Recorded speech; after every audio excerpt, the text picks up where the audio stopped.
ఉండాలనుకోవట్లేదా? ఊర్లోనే ఉండాలనుకోవట్లేదా? ఉండాలనుకుంటే నోరు మూసుకుని మాట విను, లేదా ఈ ఊళ్ళోనే కాదు ఈ భూమి మీద నీకు నోకలు చెల్లిపోతాయి. మీరు అన్నండ్రా, మన కిట్టి అడేదా అంత తెలి తక్కువ పనులు చేయలే. చూడు కిట్టయ్యా, వాళ్ళ మాటలేం పట్టించుకోకు, ఉట్టి మొక్కపోయారు. వాళ్ళ మాటలే కానీ ఈ స్థలంపై నవ్వుడు మోతి పడ్డాడు. మరి అవ్వకపోతే మాట వచ్చేది. అందుకు నేను ఇప్పుడు చెప్పొచ్చేది ఏంటంటే, ఆ తల నాకు వదిలేసి చెరువు కింద నుండి తలలో మీకు నచ్చినట్లు ఇల్లు కట్టుకో. ఎవడొడ్డొస్తాడో చూద్దాం. అయ్యా అట్టా కాదయ్యా, నా కూతురు తను చిన్నప్పుడు ఇష్టపడ్డదని పొలం అమ్మి కొన్నానయ్యా. ఇప్పుడు ఇది ఎలా?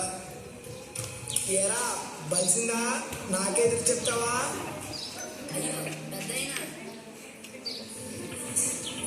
ఏంటండి ఇది? సాటి మనిషి మీద గౌరవ మర్యాద లేకుండా ఇలాగైనా ప్రవర్తించేది? ఆయన ఎలా బాధించాక మీకు ఆడించారు?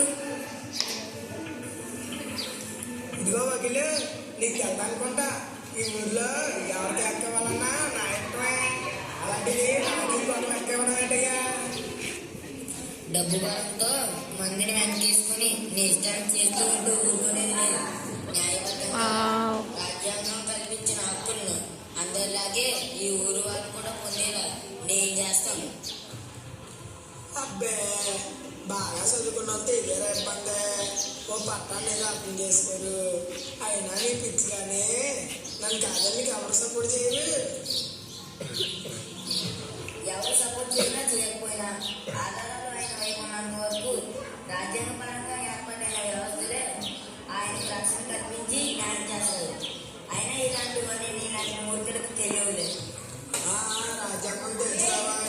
మేము చిన్నప్పుడు పల్లె చదువుకున్నాం. ఆయన పెద్ద పండుగ రైట్స్ న్యూస్ మొత్తం అంతే కదా.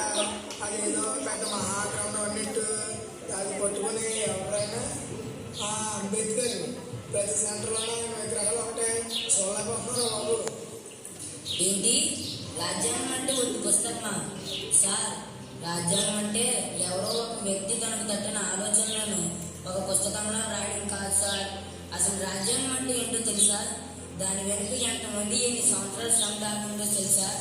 సెంట్రల్ గవర్నమెంట్ మరియు ప్రతి స్టేట్ గవర్నమెంట్ ఏమేమి పనులు చేయాలి, ఎలా పని చేయాలి, ఎలక్షన్స్ ఎలా ఆర్గనైజ్ చేయాలి, మిలిటరీ పవర్ ఎవరి దగ్గర ఉండాలి, ఇలా దేశాలకు సంబంధించిన బోలెడు ఇంపార్టెంట్ విషయాలు అందులోనే ఉన్నాయి.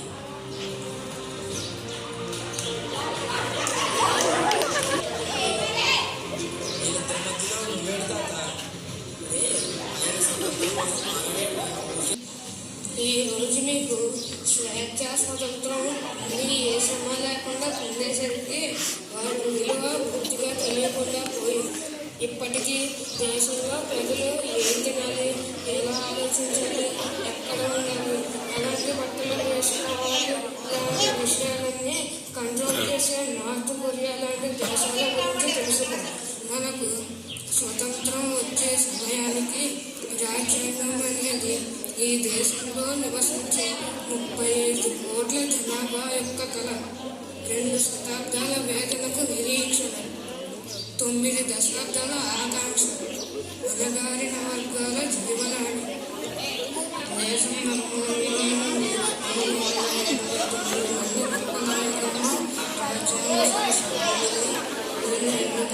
పలు కమిటీలుగా విభజింపబడి వారు ప్రపంచంలో వివిధ దేశాల రాజ్యాంగాలు క్రమంగా పరిశోధించి వాటిలో మన దేశానికి అనుకూలంగా ఉన్న చట్టాలను తీసుకొచ్చి డాక్టర్ భీమ్రావ్ రామ్జీ అంబేద్కర్ గారి ఆధ్వర్యంలో ఉన్న డ్రాఫ్టింగ్ కమిటీకి అందించగా ఆ మహానుభావుల ఆధ్వర్యంలో డ్రాఫ్టింగ్ కమిటీ ఆ నివేదికలను లోతుగా అధ్యయనం చేసి ఒక రూపం కల్పించి డ్రాఫ్ట్ కాన్స్టిట్యూషన్గా తయారు చేసింది.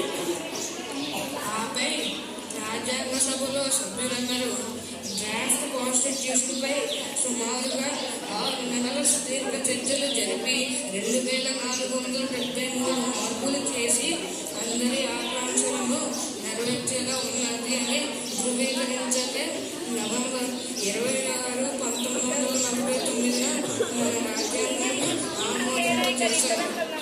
మీరు చెప్పింది ముమ్మాటికి నిజమే తాతగారు.